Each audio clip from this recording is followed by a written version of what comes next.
Welcome to another episode of Sanford Says. My name is Lisa Holder, Communications and Marketing Manager for the City of Sanford.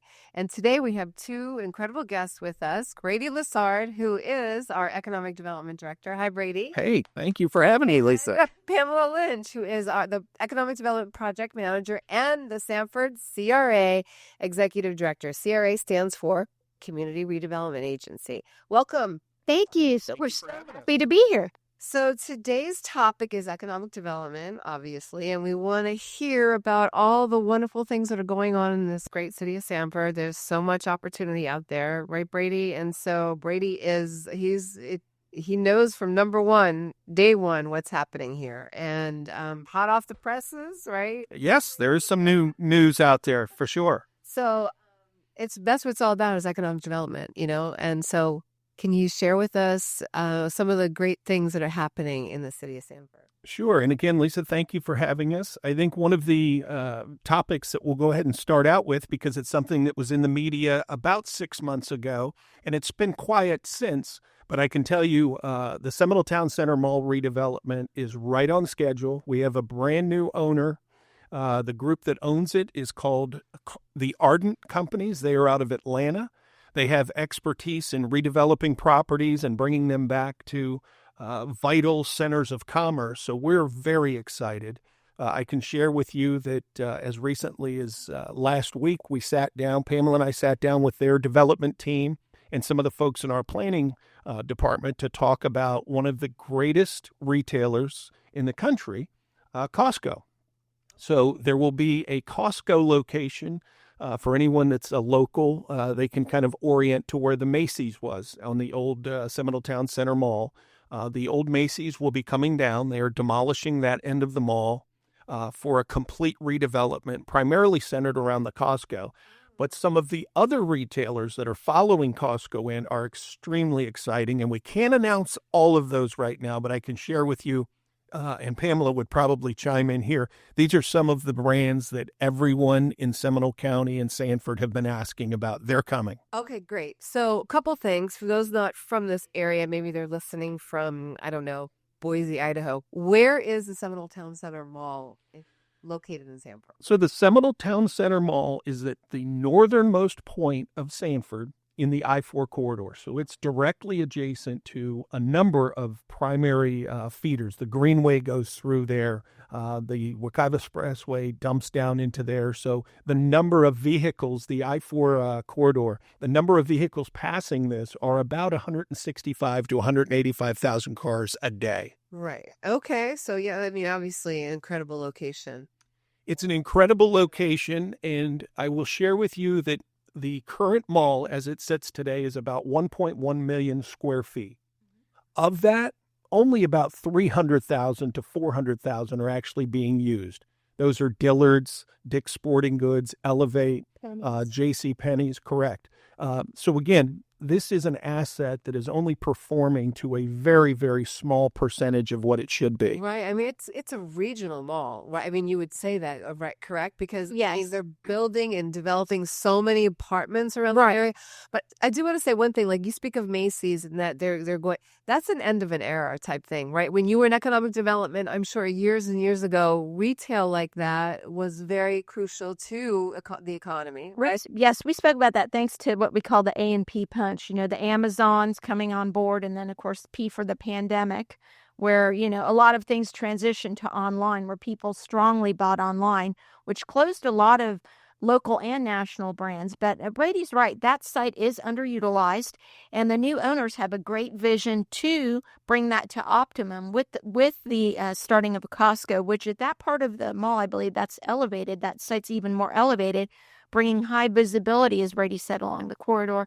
And then we're excited about the future proposed retailers. And we just want to say those are both catalysts. Those will draw people from all over the bridge in different directions, because now people drive to other areas to frequent those establishments, and they'll be able to come more closely. Yeah, I can share with you this. The new ownership, to your point, Lisa, is this a regional shopping area? Absolutely. They're anticipating people from Volusia County, Lake County, Orange County, even North Orange County coming down here. One of the misconceptions about online sales is everyone says, well, retail doesn't work, right? Because of Amazon and all of the opportunities people have to shop online. It's very interesting. Actually, it's less than 25% of sales that people interact with the market on are based online. The vast majority of Americans still want to show up, look at that sweater, look at that pair of shoes in person, interact with the commerce area. So we're very excited about the retail opportunities. Right. And not to mention job opportunities, right? We talk about what Costco is going to bring to the community, but we're also going to offer jobs for people, I'm sure. This redevelopment, and Pamela and I were looking at these numbers the other day, will be bringing hundreds and hundreds of jobs online. And remember, it's not just the jobs at Costco, but it's all of the restaurants, all of the new retailers that will come in. So it will be a direct and indirect impact. It's an exponential effect out there. So we're very excited. The mall is currently assessed at about $50 million. Pamela and I were projecting the other day, we're looking at $400 to $500 million in 3 or 4 short years of value out there. So with that brings a lot of commerce. Right. And that's about time, right? I mean, it's prime, right? It's ripe and ready for that and to be that value, really, in this day and age, right? Yeah, I don't think anyone would argue that the previous ownership did a good job out there, right? They were real estate players. They bought the real estate, not interested in the lifestyle and commerce center that we're looking for today and that Ardent, the new owners, bring into town. So is it well overdue? Absolutely, Lisa. So what time frame are we looking? Do you have something you can share with, like when the store would come? So it's interesting how popular Costco is. Pamela and I get calls from folks all the time saying, is a Costco really coming? So to put it in perspective, Costco will be open next year. So that sounds like a long time. It's really not. 2026. Demolish. Because they have to do so much of the prep work that Pamela mentioned earlier, demolition, some utility upgrades, things of that nature. But to get a commerce center, this is one store that will do about $300 million a year in sales. That is staggering. They are a phenomenal company that will bring with it a number of other retailers and customers that will shop at our existing locations out there that exist today. And you know what's very interesting? So you're talking about like a reuse of space or something like that, because we're talking Central Florida. We are right near Orlando, at prime, like a proximity to so many places. We're talking about building a Costco right now, this day in 2025, so that says Sanford, has space, has availability, all of that. And we have the demand. I mean, and that's the key. You don't want to push something unless you have the demand. So it's like, it's wonderful. It's like other cities perhaps don't have these parcels, but Sanford does. And so. Yeah, but I would stress what Pamela has just mentioned. We have the demand, which demand translates into disposable dollars. There are enough people now living in Sanford that have the ability to shop at a place like Publix. Let's not forget, this is the largest city in Seminole County by far, and we did not have a Publix until about 6-8 months ago when one opened up at what's called King's Crossing, which is near the airport. Right. Publix, Costco, all of these large folks do extremely deep dives into demographics, and it's validation that Costco and Publix want to be in Sanford. And they have loyal customers. Yep. Right, exactly. I mean, think about that. Just says how much development, how many people are moving into the city on top of that, right? I mean, you look all over and you see all the apartments right down there on Reinhardt. A combination. But I will say this, Lisa, and it's good that you mentioned apartments. I will share with you Pamela and I's philosophy. Yes, we needed apartments. We feel that there's enough apartment product online here in Sanford. Pamela and I are primarily focused on single-family home ownership opportunities because a community really depends on folks. And not to say that folks that live in our existing apartments, we have some beautiful, beautiful apartment product in this city. But what we like about single-family ownership is, one, it gives families an opportunity to build wealth. But two, your tendency for duration of residency is significantly higher with those single-family home opportunities. Okay. And so they're outside of that area down there by the mall, which is in the city's limits. What else we have so much with industrial, we have the airport. You could be here for a couple hours. Yes, we could, but I'll tell you, one of the corridors that Pamela and I are most proud of is the 1792 corridor. She and I embarked on a branding up campaign. So 1792 used to be the main thoroughfare back, in the 70s, right? That was a major area for coming through Sanford. This predated even I-4. So what we tended to identify was there were a lot of underutilized parcels. A lack of branding up was occurring there. So we've been excited to welcome even things as small as a Jersey Mike's. Jersey Mike's did not exist in the city of Sanford for, 100 and some odd years, right? Jersey Mike's is now in the former Albertsons Plaza, which has been repurposed as an eSporta.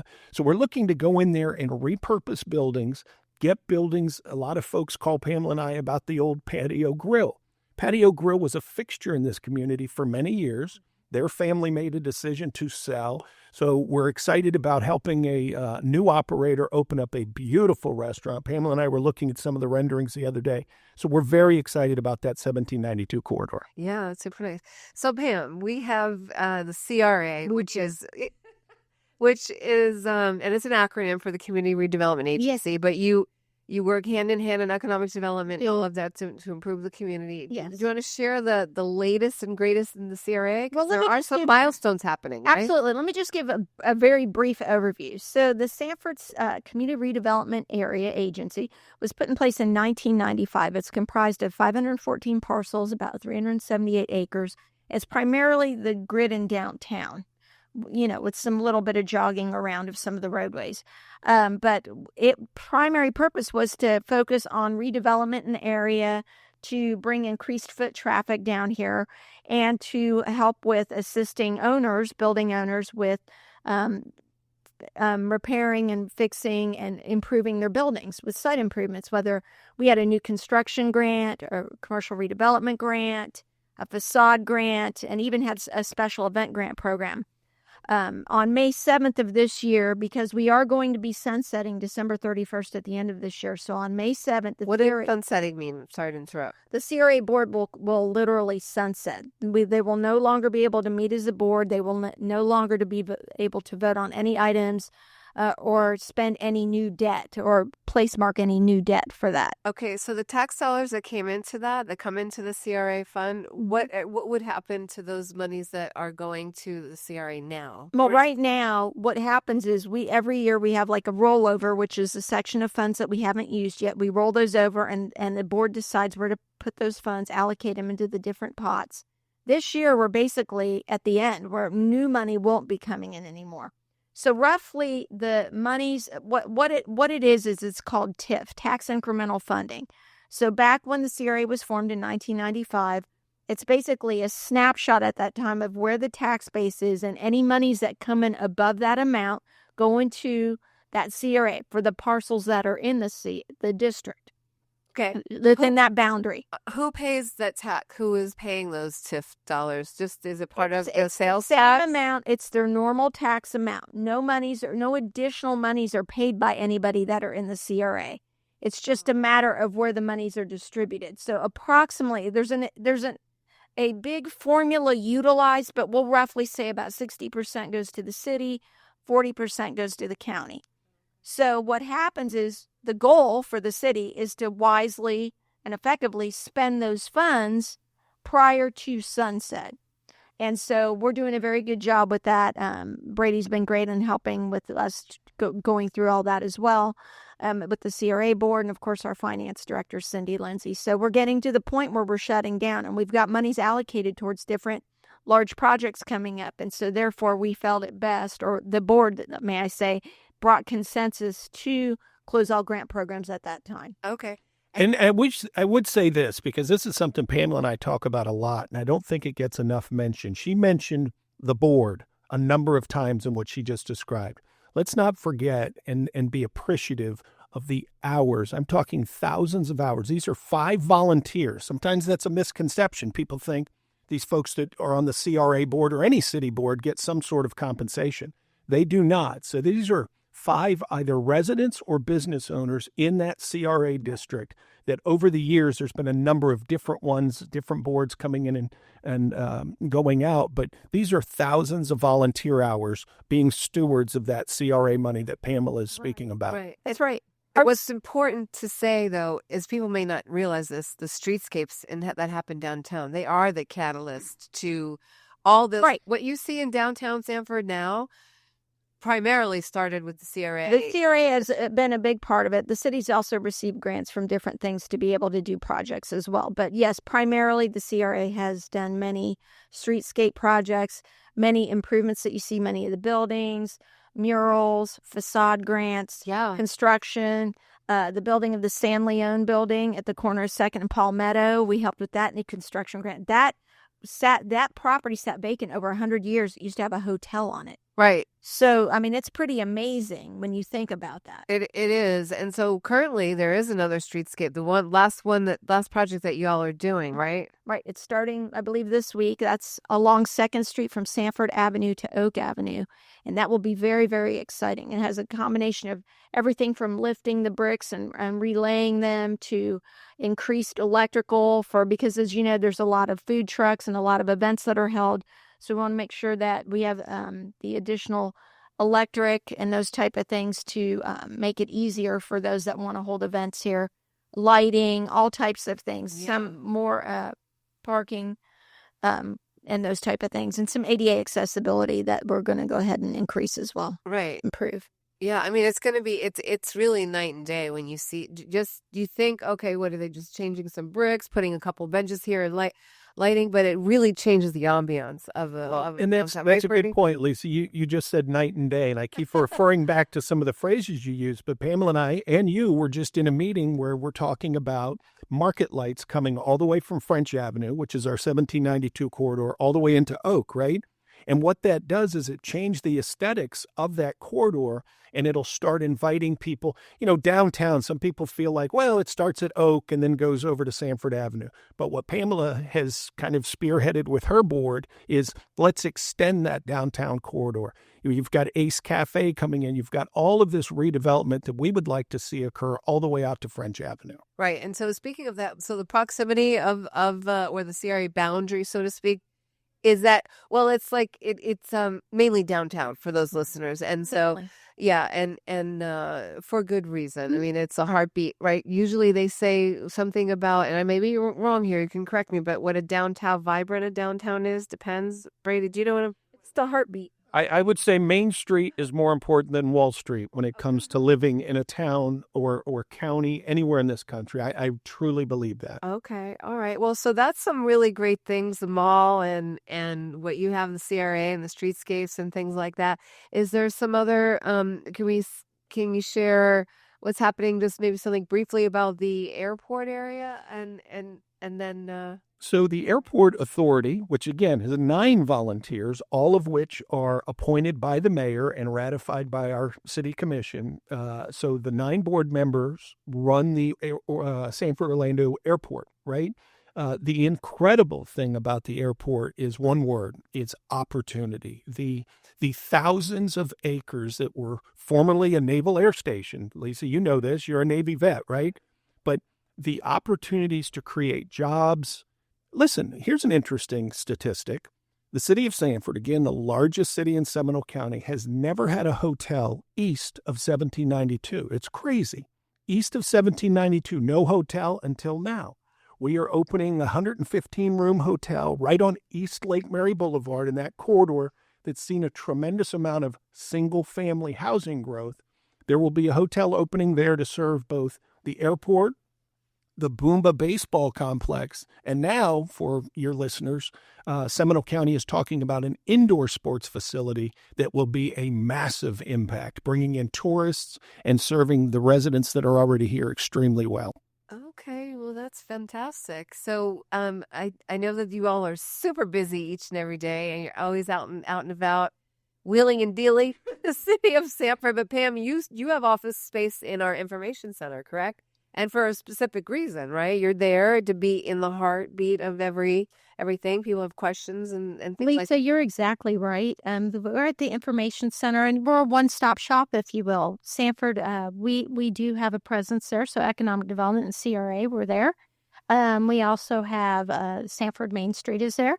The Sanford Chamber of Commerce is there. Seminole County Cultural Arts Council is there. And even I think Project Sanford has an office there. So there's just a plethora of resources there that are available under one roof. And we have a training room. We also have a conference room. And there are Commissioner Britton from District 1 has an office adjacent to yours there, Pamela. Thank you for the reminder there. Yes, absolutely. Commissioner Britton does have an office right next to me. And we are a good resource for people. For example, the veterinary clinic that opened in the former flower shop off Commercial, they trained a lot of their employees in our training room. They used them for a good amount of time before their building was up and running. So we do enjoy having that pulse on the downtown, and that's the way to have it, is being right there and being in the trenches. You can sit at a computer all day, but until you go out and you talk with people and you meet with the owners and you meet face to face and you give a handfelt thank you note and you talk to people and you give that time, that personal touch means everything, because you can really retain a business. You can keep them here when they expand. You can keep them here if they're having a challenge with their space and need another one. That personal touch can make all the difference in keeping a business here and growing a business here. Right, because essentially you're like ambassadors for the city, for new business and small businesses that are here. Is that new business, but I would stress existing business. A good portion of what Pamela and I work on a daily basis, Lisa, is businesses that are growing here. And that's the sign of a healthy economy, whether it's Wayne Dench as a distributor based on logistics or whether it's Chemco, which is a manufacturer. When these businesses are expanding, that tells you we're doing something right, but we can always do things better. Right. And I think maybe a note to end on is, with the timeliness of this CRA conversation, maybe Pamela could share with the business community and the residents who have had questions, hey, if the CRA is going away, what are we going to miss? What's going to stay? So maybe Pamela can give us an idea of what that looks like, because that's in a few short months. The CRA is sunset. Right. Thank you for that. Actually, yes, the CRA, as a reminder, is sunsetting December 31st of this year. So many of the projects that the CRA has funded will leave a footprint here, such as improved buildings, site improvements, and those type of things.